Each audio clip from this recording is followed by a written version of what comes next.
যদি যোৱা বাৰু কেতিয়াও নেমাতো দে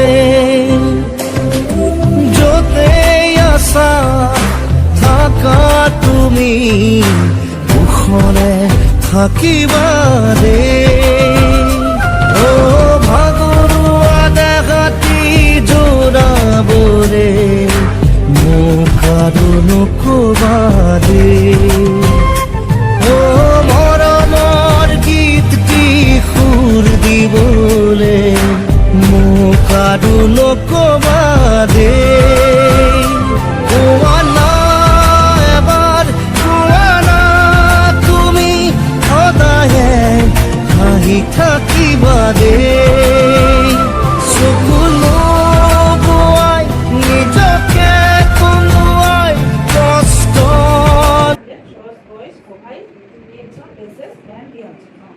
Write down good and bad, important for all 100. Short voice, provide tips on places and yes.